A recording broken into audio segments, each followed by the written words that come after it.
దేవునికి స్తోత్రాలు. కూడి వచ్చిన మీ అందరికీ నా హృదయపూర్వకమైన వందనాలు చెల్లిస్తూ ఉన్నాను.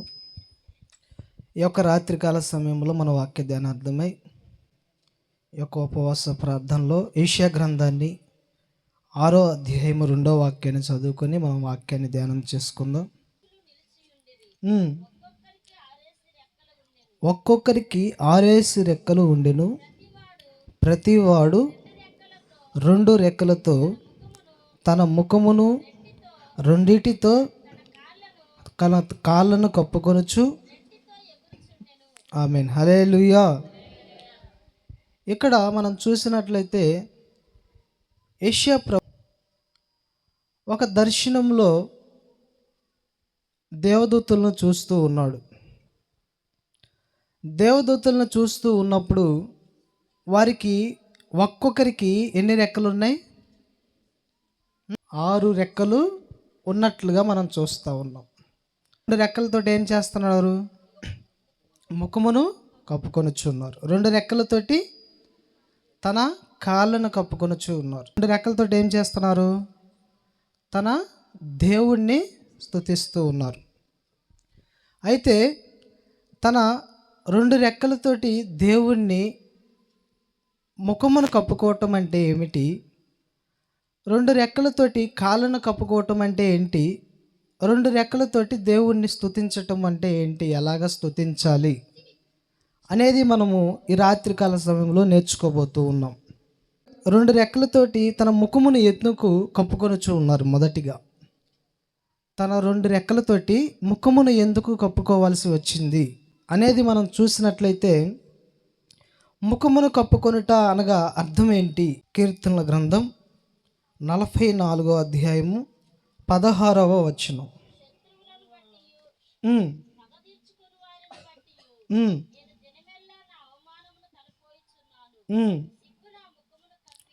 హల్లెలూయా. ఇక్కడ దేవుడేమంటున్నాడు? శత్రువులను బట్టి, పగ తీర్చుకున్నట్టు వారిని బట్టి నేను దిలమల్ల నా అవమానమును తలపోయచ్చు ఉన్నాను, సిగ్గు నా ముఖమును కప్పుకొని ఉన్నది అని ఇక్కడ మనం చూస్తూ ఉన్నాం. దావీదు గారు మాట్లాడుతూ ఉన్నారు.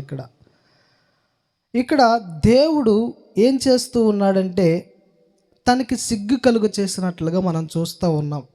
అదే విధముగా యోబు గ్రంథం 13వ అధ్యాయం 24వ వచనం కూడా ఒకసారి చూడండి.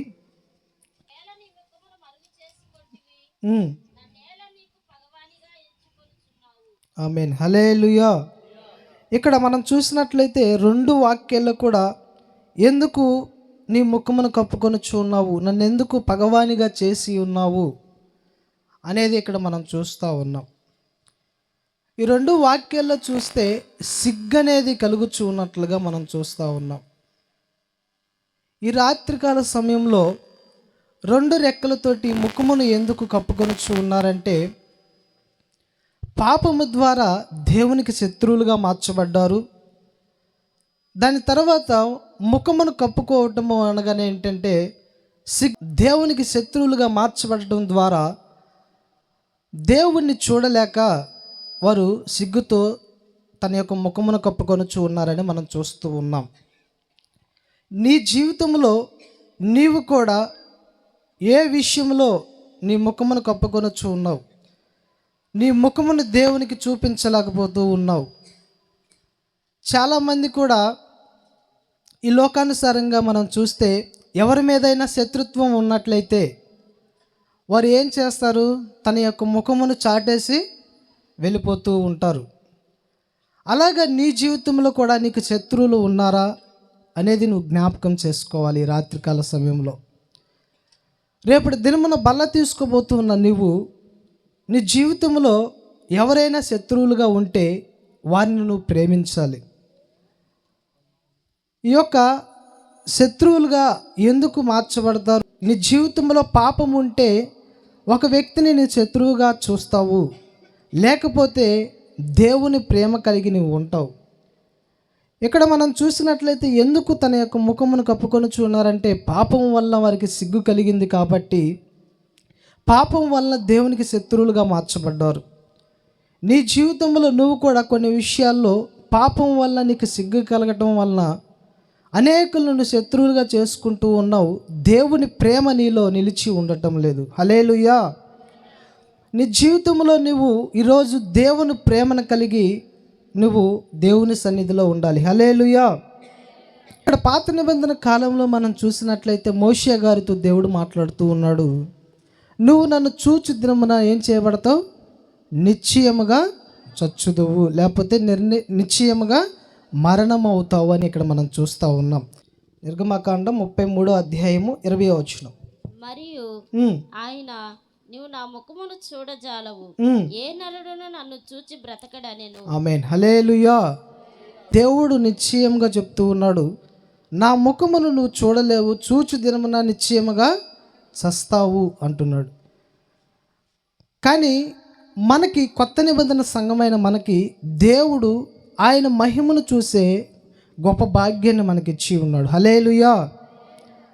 పాత నిబంధన కాలంలో మనం చూసినట్లయితే దేవుని ముఖమును చూడలేకపోయారు, కానీ ఆయన మహిమను కూడా చూడలేకపోయారు. కానీ ఇక్కడ ప్రకటన గ్రంథంకి వచ్చేసరికి ఆయన మహిమను చూసి దాని తర్వాత ఆయన సచ్చిన వాణివనే ఆయన ఎదుట పడిపోయాడని 1:16 ప్రకటన గ్రంథంలో మనం చూస్తాం. చూడండి, ఆయన తన కుడి చేత 7 నక్షత్రములు పట్టుకొని ఉండెను. ఆయన నోట నుండి 2 అంచులు గల వాడి అయిన ఖడ్గం ఒకటి బయలువెళ్ళుచుండెను. ఆయన ముఖము మహా తేజస్సుతో ప్రకాశించుచున్న సూర్యుని వలె ఉండెను. నేను ఆయనను చూడగానే చచ్చిన వాని వలె ఆయన పాదముల యొద్ద పడి తిని. హల్లెలూయా. ఎలాగ పడిపోయాడంట? చచ్చిన వాని వలె. ఆయన యొక్క ముఖమును చూసే భాగ్యాన్ని ఈరోజు ఎవరికి ఇవ్వలేదు, కానీ క్రొత్త నిబంధన సంఘమైన మనకి ఆయన యొక్క మహిమను చూసే భాగ్యాన్ని మనకిచ్చి ఉన్నాడు. మరి పలు శోధనలో, పలు మార్గాల్లో మనము ఆయన ముఖము చూడపోవటానికి కారణం, ఆయన దర్శనమును మనం చూడబోవటానికి గల కారణం ఏమిటంటే, ఈ ముఖము ద్వారా మనము ఎన్నో పాపాలు చేస్తూ, ఈ పాపము వల్ల మనకి సిగ్గు కలుగుతూ ఉంది. సిగ్గు ద్వారా అవమానము కలుగుతూ దేవుణ్ణి ఎదుర్కొనే ఒక పరిస్థితి మనకి లేకపోతూ ఉంది. నీ జీవితంలో నువ్వు ఏ పాపముల చేత నీ ముఖమును కప్పుకొనుచు ఉన్నావు? ఈ యొక్క ముఖములు ఏముంటున్నాయి? తలంపులు. రెండవదికి వచ్చి ఏమున్నాయి? కళ్ళు. 3 ముక్కు. 4 నోరు. 5 చెవులు. ఈ 5 వీటి ద్వారా మనం చేసే పాపాలేంటి? ఎందుకు ముఖమును కప్పుకోవాల్సి వచ్చింది? దేవుని యొద్ద వారే ఉన్నారు, కానీ వారు దేవుని స్వరూపం చూడలేకపోయారు. ఈరోజు మరి నువ్వు దేవుని సన్నిధికి వచ్చావు, నువ్వు దేవుణ్ణి చూడగలుగుతున్నావా? దేవుని మహిమను అనుభవించగలుగుతున్నావా?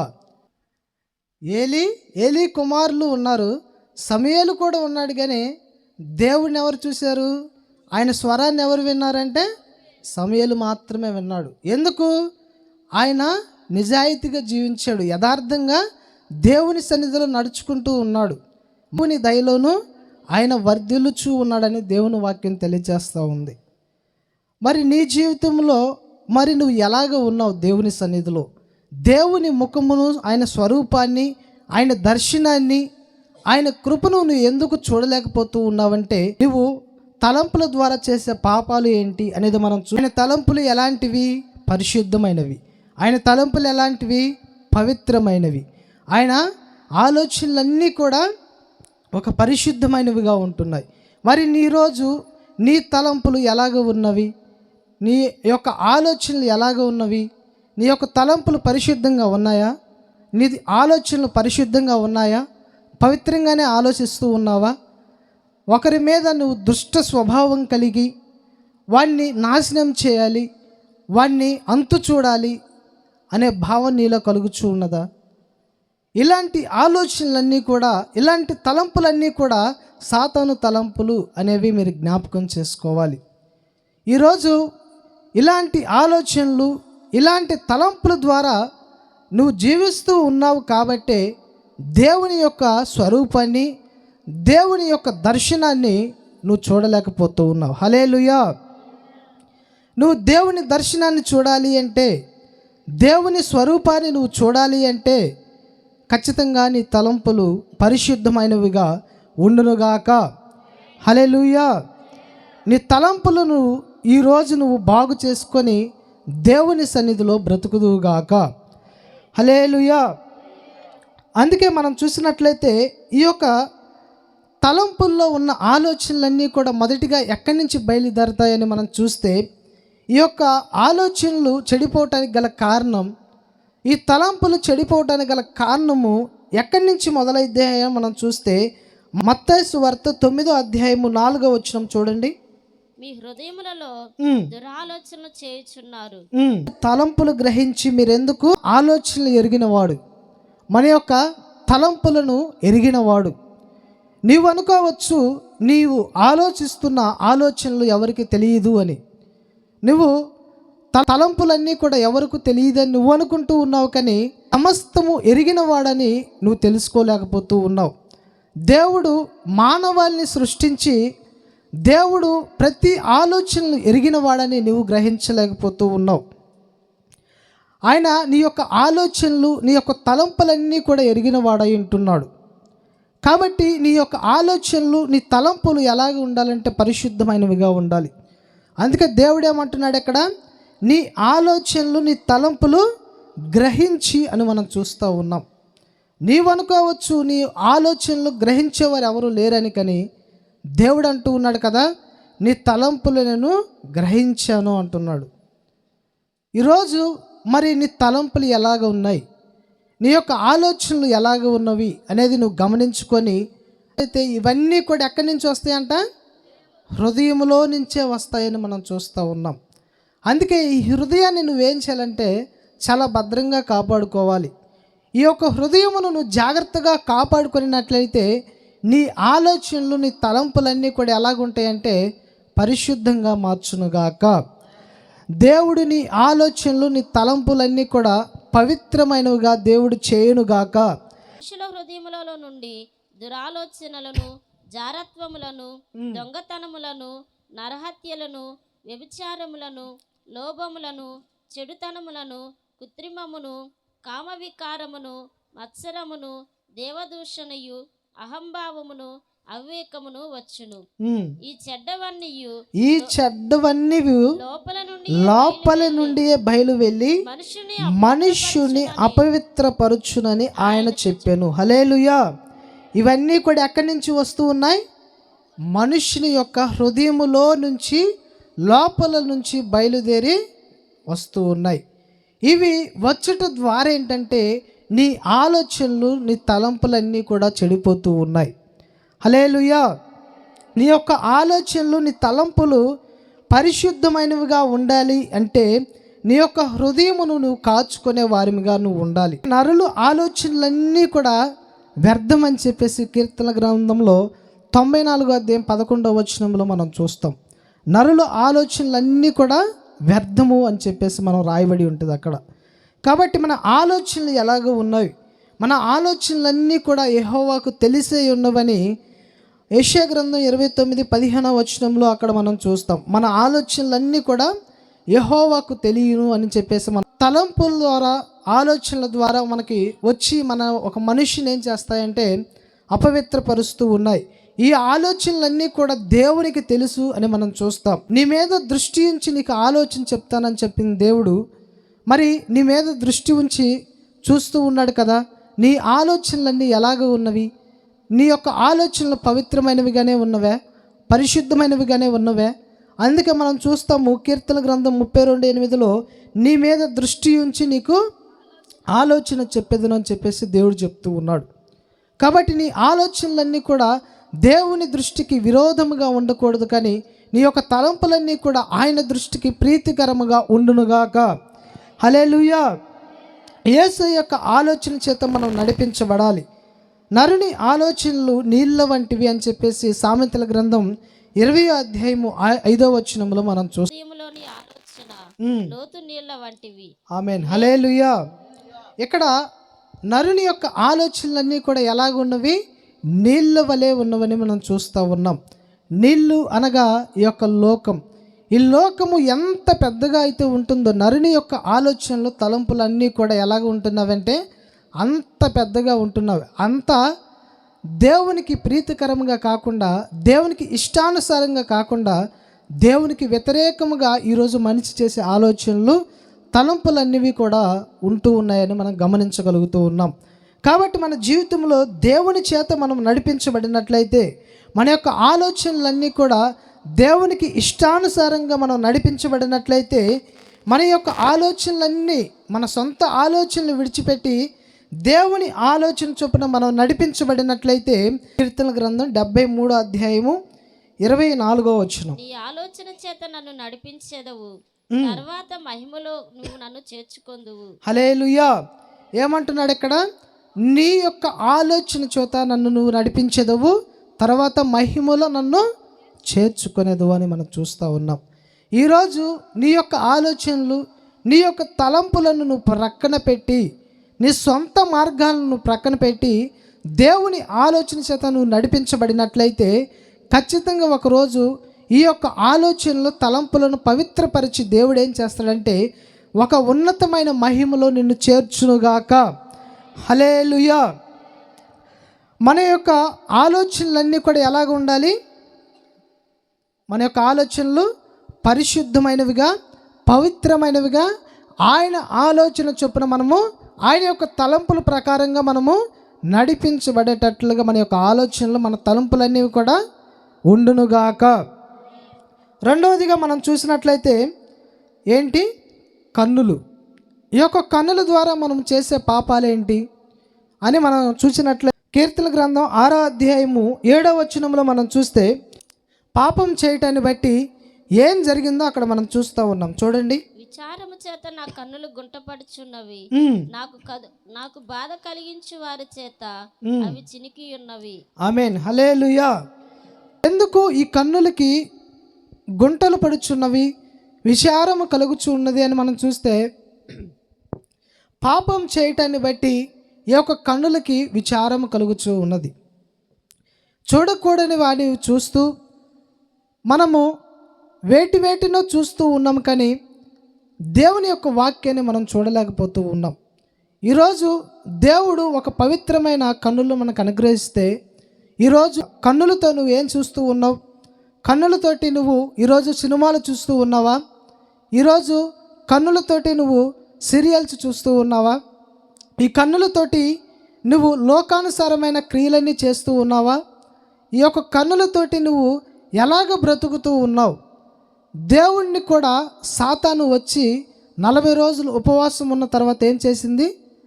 ఈ లోకాన్ని అంతా చూపించి, దీన్ని నువ్వు పొందుకో, దీన్ని అనుభవించు అని చెప్పేసి దేవుడికి చెప్పటం జరిగింది. కానీ దేవుడు వాటినన్నిటిని ఏం చేశాడు? జయించినట్లుగా మనం చూస్తూ ఉన్నాం. కాబట్టి నీ జీవితంలో ఈ యొక్క కన్నుల ద్వారా నువ్వు ఏం చూస్తూ ఉన్నావు? కన్నుల ద్వారా పాపాన్ని చూస్తూ ఉన్నావా? సీరియల్స్ చూస్తూ ఉన్నావా? లేకపోతే సినిమాలు చూస్తూ ఉన్నావా?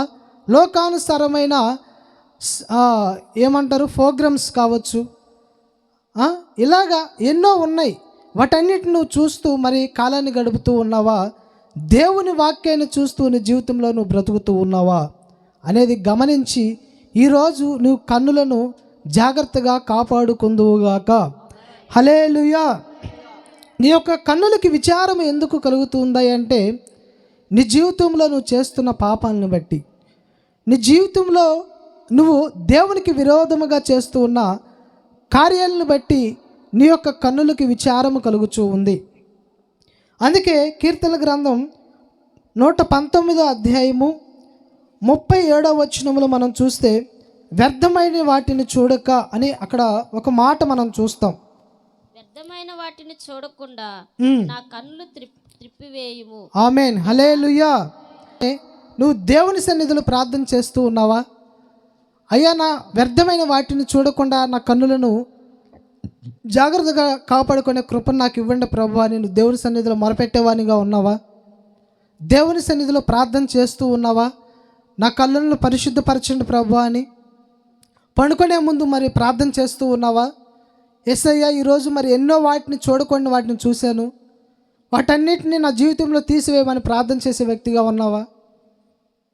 ఇంతవరకు ఒకవేళ నీ జీవితంలో ఎలాంటి అనుభవం లేదేమో, కీర్తనకారుడు ఎలాగైతే తన జీవితంలో ప్రార్థన చేశాడో, నీ జీవితంలో నువ్వు కూడా వ్యర్థమైన వాటిని చూడకుండా నా కన్నులను త్రిప్పివేయము అని చెప్పేసి నువ్వు దేవుని సన్నిధిలో మొరపెట్టుదువుగాక.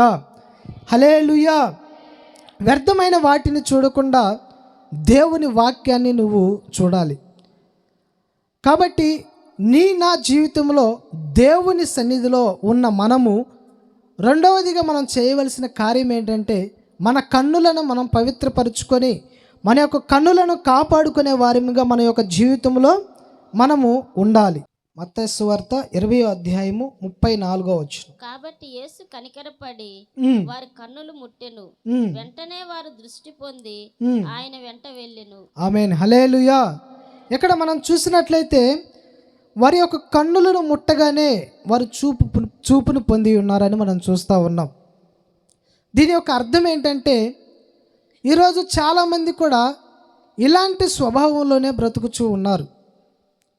చాలామంది బాప్తిసం తీపించుకున్నారు, పరిశుద్ధమైన జీవితాన్ని జీవిస్తూ ఉన్నానని అనుకుంటున్నారు. కానీ చాలామంది తన యొక్క జీవితంలో కన్నులు మూయబడి ఉన్నవి, చూపులు కాపాడుకోలేక వారి యొక్క కన్నులన్నీ కూడా మూయబడి ఉన్నవి. ఈరోజు నువ్వు దేవుని సన్నిధిలో ఉన్న నీ యొక్క కన్నులు ఏం చేయబడాలంటే, నీ యొక్క మనోనేత్రాలు తెరవబడాలి, నీ యొక్క చూపు తెరవబడాలి, నీ యొక్క కళ్ళన్నీ కూడా ఏం చేయబడాలంటే చూపును పొందాలి. నీ యొక్క జీవితంలో ఈరోజు మూయబడిన కన్నులు తెరవబడునుగాక. హల్లెలూయా. కాబట్టి నీ జీవితంలో కన్నులు తెరవబడాలి. హాగరు కన్నులు ఎలాగైతే తెరవబడినాయో నీ జీవితంలో కన్నులు తెరవబడాలి. చూసినట్లయితే ఆదికాండం 21:19 అక్కడ దేవుడు ఆమె కన్నులు తెరిచినందున ఆమె నీళ్ళ ఊట చూచి వెళ్ళి ఆ తిత్తిని నీళ్లతో నింపి చిన్నవానికి త్రాగనిచ్చాను. ఆమేన్. హల్లెలూయా. ఏం చేయబడింది అక్కడ? కన్నులు తెరవబడినందున. ఈరోజు వాక్యం వింటున్న నీవు నీ కన్నులు ఏ పాపములో మూయబడి ఉన్నవో, బంధించబడి ఉన్నవో వాటిని నువ్వు జ్ఞాపకం చేసుకొని వాటిలో నుంచి నువ్వు విడిపించబడదువుగాక. హల్లెలూయా. అంతవరకు మనం చూసినట్లయితే ఆగరు కన్నులు మూయబడి ఉన్నవి. దేవుని యొక్క దూత వచ్చి ఆమెతో మాట్లాడిన వెంటనే తన యొక్క కన్నులు తెరవబడినట్లుగా మనం చూస్తూ ఉన్నాం. మరి నీ జీవితంలో, నా జీవితంలో ఏ సందర్భంలో మన కన్నులు మూయబడి ఉన్నవి, ఏ పాపానికి మనం బంధించబడి మన కన్నులు మూయబడి ఉన్నవో వాటిని మనము జ్ఞాపకం చేసుకొని ఆ పాపములో నుంచి మన యొక్క కన్నులను మనం విడిపించుకొని దేవుని సన్నిధిలో ప్రార్థించే కృప దేవుడు నీకు నాకు అనుగ్రహించునుగాక. హల్లెలూయా. నీ యొక్క కన్నులు తెరవబడితే ఏం జరిగిద్దో నేను మీకు తెలియచేస్తాను. సంఖ్యాకాండం 24:4 చూద్దాం. సంఖ్యాకాండం 24:4. సంఖ్యాకాండం 24:4.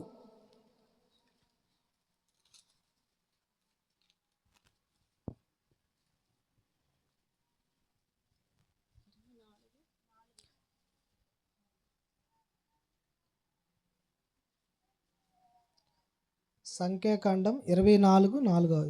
దేవవాక్కులను వినిన వార్త అతడు పరవశుడై కన్నులు తెరిచిన వాడై సర్వశక్తుని దర్శనము పొందెను. ఆమేన్. హల్లెలూయా. కన్నులు తెరవబడిన తర్వాత ఏం చేయబడుతుంది? అక్కడ దర్శనాన్ని చూస్తూ ఉన్నాడు. మరి నీ దేవుని సన్నిధిలో ఈ కళ్ళ ద్వారా నువ్వు దర్శనం చూడబోవడానికి గల కారణం ఏంటి?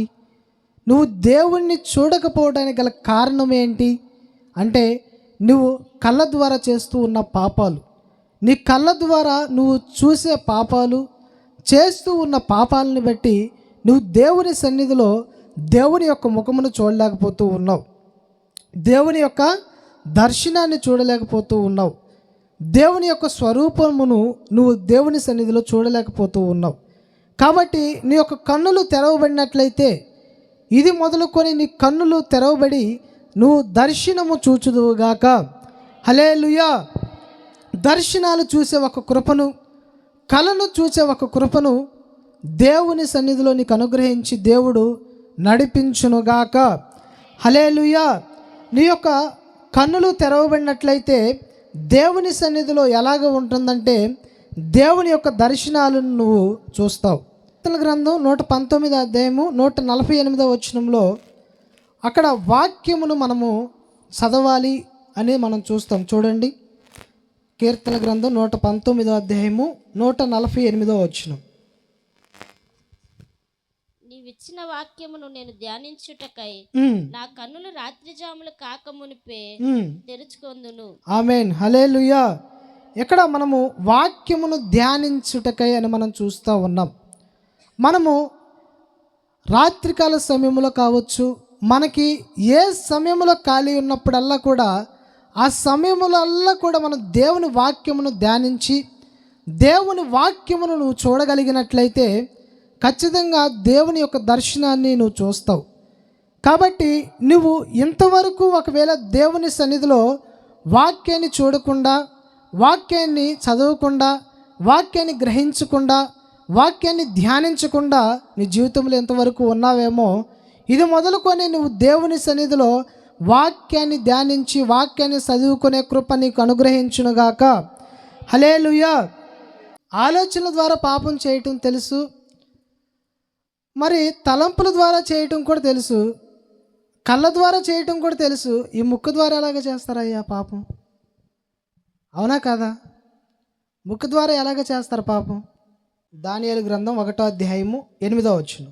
రాజు భుజించు భోజనమును పానము చేయి ద్రాక్షారసమును పుచ్చుకొని నన్ను అపవిత్రపరచు కొనకూడదని దానియేలు ఉద్దేశించి తాను అపవిత్రుడు కాకుండానట్లు వాటిని పుచ్చుకొనకుండా సెలవిమ్మని నపుంసకుల అధిపతిని వేడుకొనగా దేవుడు నపుంసకుల అధిపతి దృష్టికి దానియేలునకు కృపా కటాక్షమునందున అనుగ్రహించెను గనుక నపుంసకుల అధిపతి దానియేలుతో ఇట్లా నేను మీకు అన్నపానములను నియమించిన రాజగు నా యజమానునికి నేను భయపడుచున్నాను. మీ ఈడు బాలురస ముఖమును కంటే మీ ముఖములు కృషించున్నట్లు ఆయనకు కనబడనేలా. అట్లయితే మీరు రాజు చేత నాకు ప్రాణాపాయము కలుగచేతురు. ఆమేన్, హల్లెలూయా. ఇక్కడ మనం చూసినట్లయితే ఈ 8వ వచనము నుంచి కొన్ని మాటలు మనం చూస్తూ ఉన్నాం. అక్కడ 8వ వచనంలో మనం చూస్తే రాజు భుజించు భోజనమును పానము చేయక ద్రాక్షారసమును పుచ్చుకొనక తను అపవిత్రపరచకూడదని దానియేలు ఉద్దేశించునని మనం చూస్తూ ఉన్నాం.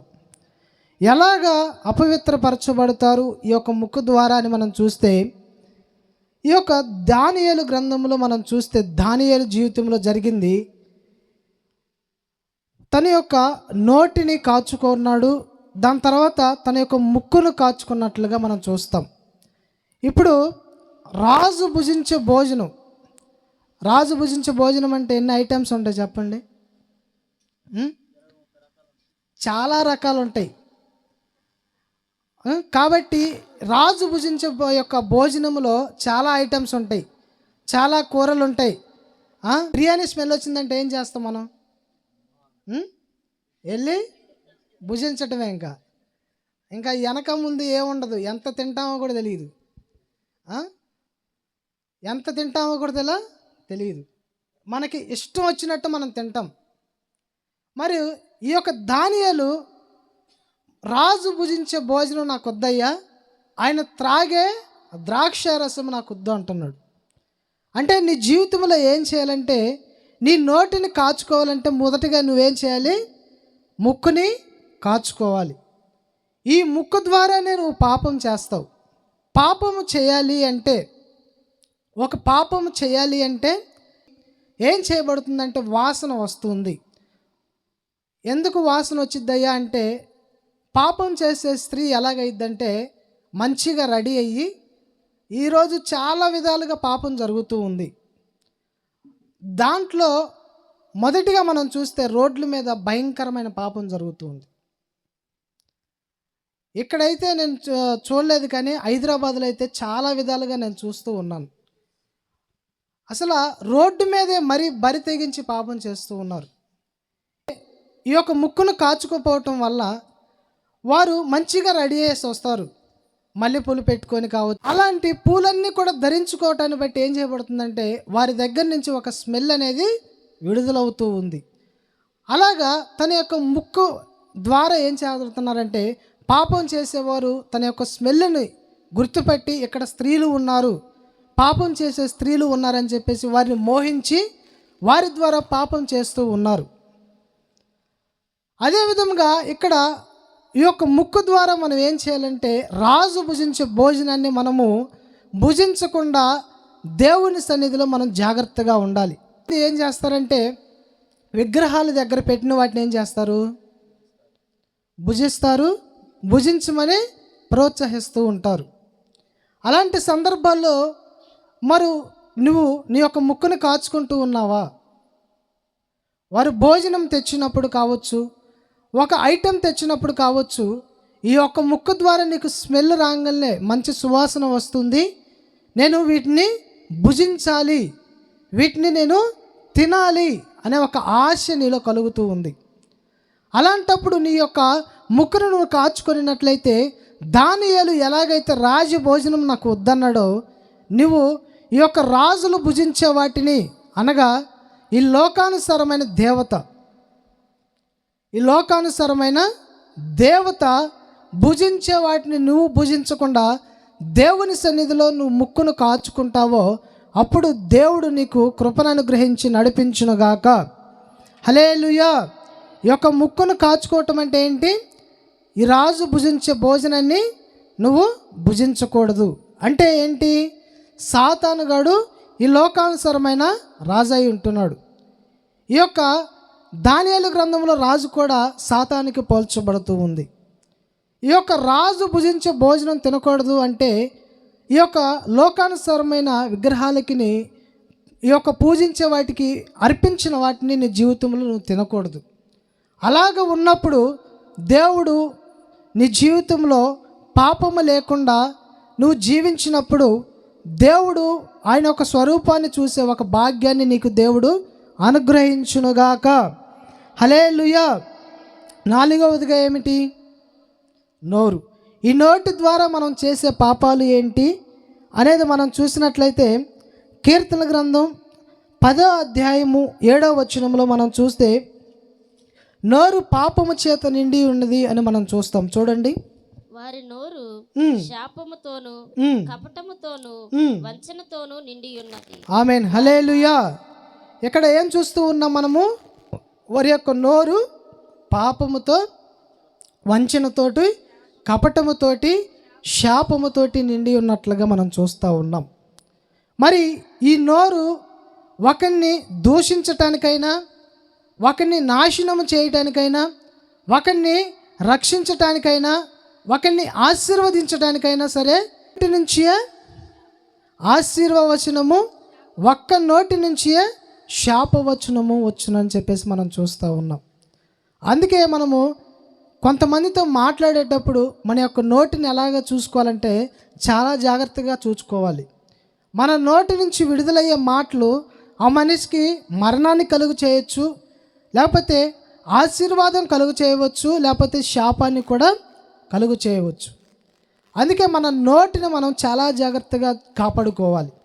ఒక వ్యక్తితో మాట్లాడేటప్పుడు మనము ఆశీర్వచనమే పలకాలి, కానీ నాశనము చేసే వచనము కానీ, శాప వచనము కానీ, కపటమైన వచనము కానీ మనము పలకకూడదు. అలాగ మనం పలికినట్లయితే వారి జీవితంలో వారిని నాశనం చేయటానికి మనమే కారకులుగా మార్చబడతాం.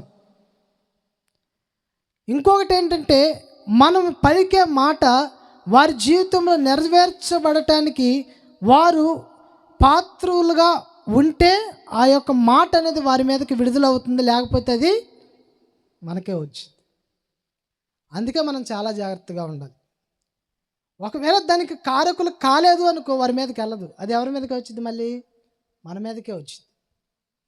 అందుకే ఒకరిని ఆశీర్వదించేటప్పుడైనా, ఒకరితో మాట్లాడేటప్పుడైనా నీ యొక్క నోటితో ఏం మాట్లాడుతున్నావు, నీ నోటి ద్వారా ఎలాగ పలుకుతున్నావు అనేది నువ్వు చూసుకొని దేవుని సన్నిధిలో జాగ్రత్తగా నీ మాటలు ఉండునుగాక. హల్లెలూయా.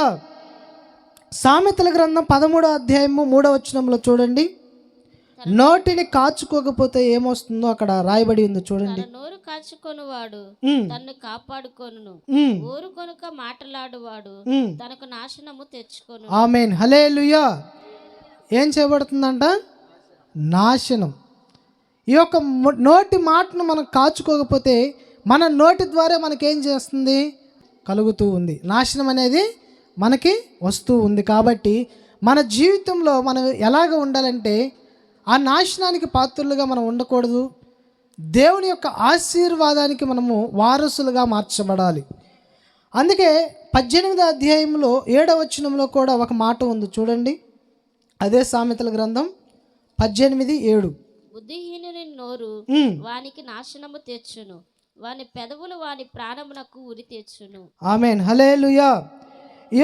ఈరోజు దేవుని సన్నిధిలో ఉన్న నీవు బుద్ధిమంతుడిగా నీ యొక్క మాటలు ఉన్నావా, లేకపోతే బుద్ధిహీనునిగా శాపవచనాన్ని పలుకుచు వాడు నాశనం అయిపోవాలి అని చెప్పేసి మాటల విధముగా నీ యొక్క మాట ఉంటుంది అనేది నువ్వు జ్ఞాపకం చేసుకోవాలి.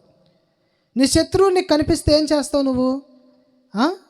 ఇంకా నోటి మాటలను వారి మీద విడుదల చేస్తూ ఉంటావు. వాడు నాశనం అయిపోవాలి. ఒక గొడవ జరిగినప్పుడు చూడాలి, ఇంకా మాటలు మామూలుగా ఉండవు. నువ్వు నాశనం అయిపోవాలి, నువ్వు అన్యాయం అయిపోవాలి, నువ్వు మట్టి కొట్టుకుపోతావురా, ఎన్ని మాటలు ఉంటాయో. మరి నీ మాటలు దేవుని సన్నిధిలో ఎలాగున్నాయి? నోటి మాటలను కాచుకుంటున్నావా? ఒకరిని నువ్వు నాశనము చేయాలని ఎప్పుడు కూడా నీ మాట ఉండకూడదు. ఎప్పుడు కూడా నీ మాట ఎలాగ ఉండాలంటే ఒకరికి జీవాన్ని ఇచ్చేటట్లుగా నీ మాట ఉండాలి. కాబట్టి దేవుని సన్నిధిలో నీ నోటి మాటను నువ్వు కాచుకోవాలి. చాలామంది కూడా నోటి మాటను కాచుకోకపోవటం వలన వారు దేవుని సన్నిధిలోనూ లోకానుసారంగా వారు నాశనం అయిపోయినట్లుగా చాలామందిని చూస్తూ ఉన్నాం. ఎగ్జాంపుల్గా మీకు చెప్పాలి అంటే, మీకు తెలుసు ముసలమ్మ ముచ్చట్లు. ఈ ముసలమ్మ ముచ్చట్లో వీరి గురించి మాట్లాడుకుంటారంటే వీరి గురించి ఏముండదు. అంతా వాడు అలా చేసాడురా, వీడు ఇలా చేసింది, ఇది ఇలాగ చేసిందంటరా, అది అలాగ చేసింది, వీళ్ళిద్దరూ అక్కడికి వెళ్ళారంట, ఓ బీభత్సంగా చేశారంట. ఏ ఉండవు, పనికొచ్చే మాటలే ఉండవు, అన్నీ పూసుగుచ్చు మాటలే. ఒకరిని హెచ్చరిస్తూను, ఒకరిని పొడుస్తూను, ఒకరిని తిడుతూను వాళ్ళు మాట్లాడుతూ ఉంటారు. ఈ ముసలమ్మ ముచ్చట్లో పనికొచ్చే మాటలే ఉండవు. అన్నీ వాడు అలాగ చేశాడు, ఇలాగ చేశాడు, వాడు నాశనం అయిపోను గాక, ఈడు నాశనం అయిపోను గాక అని చెప్పి బలుగుతూ ఉంటారు. కాబట్టి మన యొక్క మాటలు ఎలాగ ఉండాలంటే ఉప్పు వేసినట్లుగా ఉండాలి. మన మాటలు ఒకరికి జీవాన్ని ఇచ్చేటట్లుగా ఉండాలి. మన మాటలు ఒకరిని బ్రతికించేటట్లుగా ఉండాలి. మన మాటలు ఒకరిని దేవుని సన్నిధిలో నిలబెట్టేటట్లుగా ఉండాలి.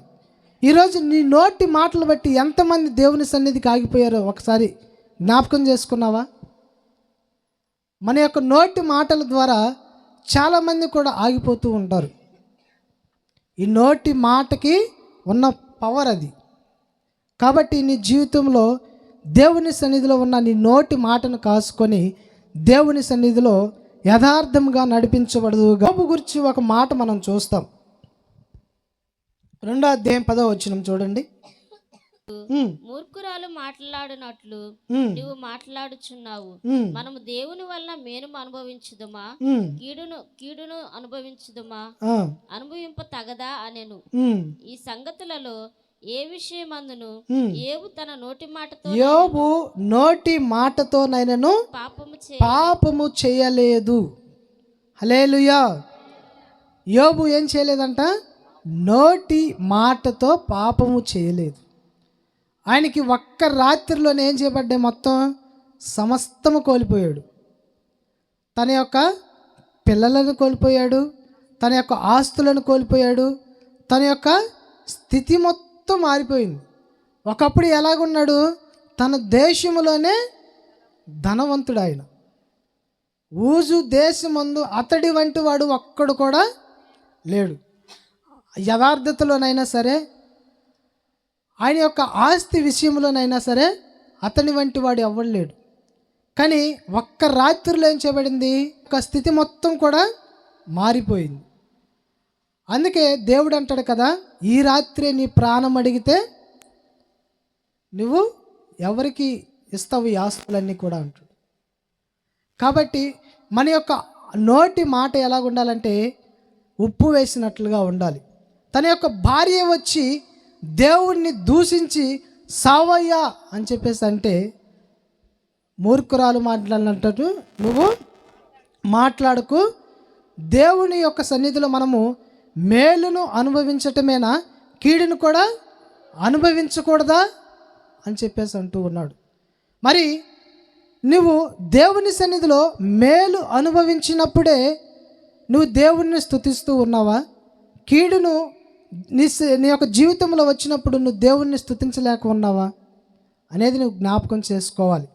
మేలు చేసినప్పుడే కాదు, కానీ కీడు వచ్చినప్పుడు కూడా నువ్వు దేవుణ్ణి స్తుతించే ఒక కృప దేవుడు అనుగ్రహించునుగాక. హల్లెలూయా.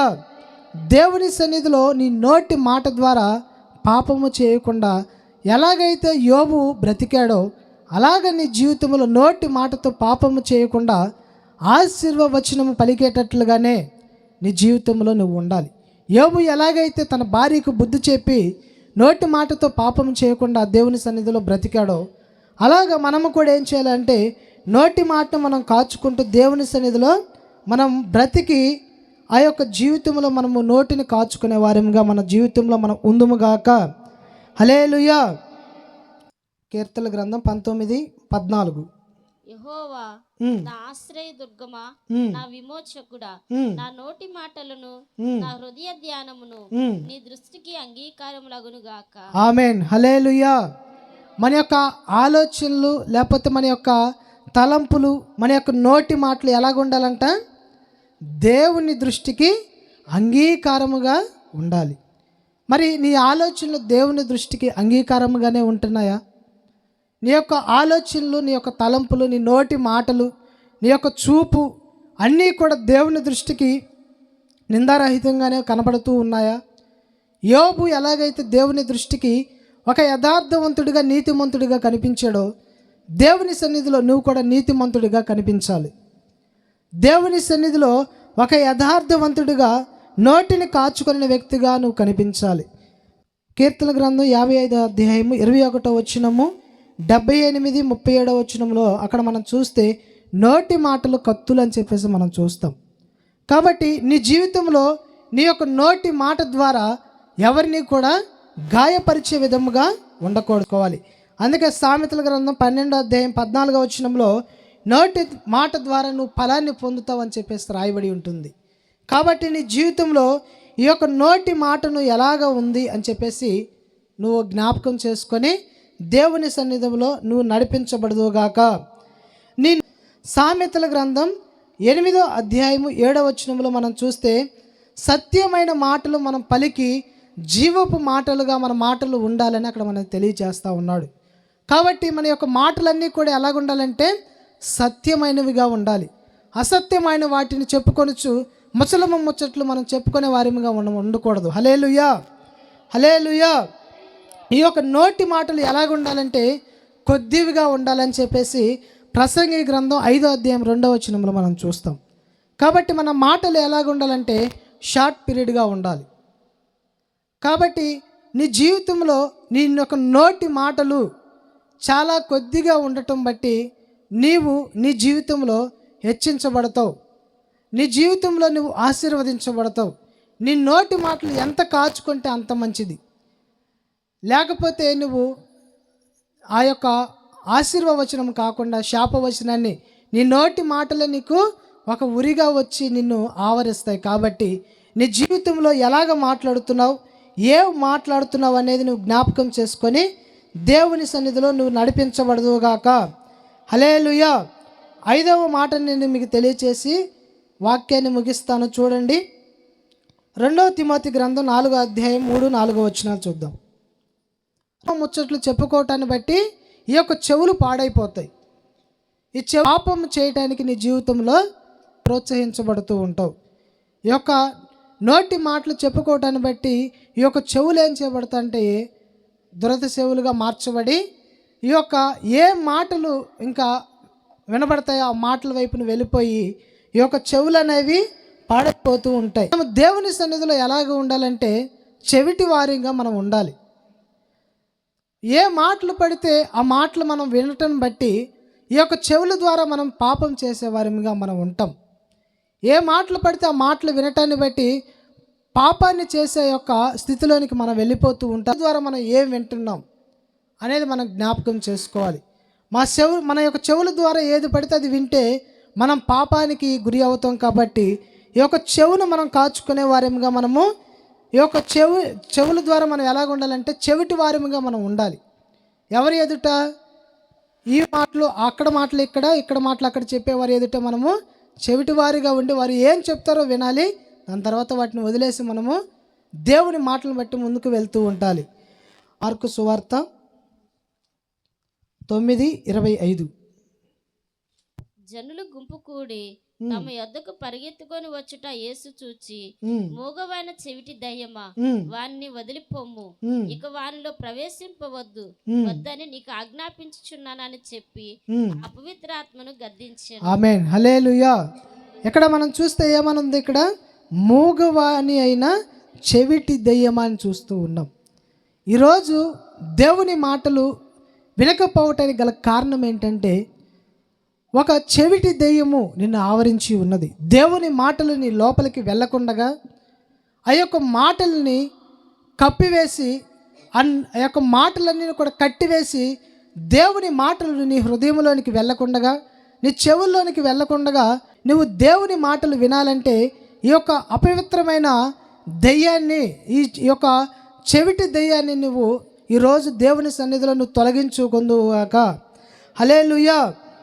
ఈ యొక్క చెవిటి దెయ్యాన్ని నువ్వు తొలగించుకొని దేవుని సన్నిధిలో ఒక యథార్థంగా జీవిస్తావో అప్పుడు నువ్వు దేవుని యొక్క స్వరూపాన్ని చూడగలుగుతావు. హల్లెలూయా. దేవుని దర్శనాన్ని లేకపోతే దేవుని ముఖమును చూడాలంటే ఏం చేయాలి? ఆలోచనలు తలంపులు పరిశుద్ధమైనవిగా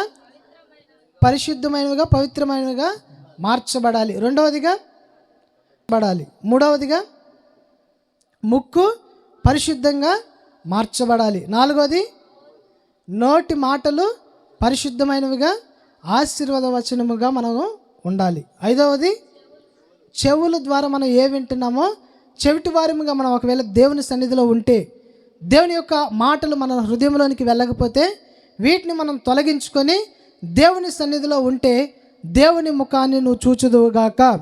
అందరం మోకరించినట్లయితే ప్రార్థన చేసుకొని ఈ యొక్క ప్రార్థనా కూటాన్ని ముగించుకుందాం.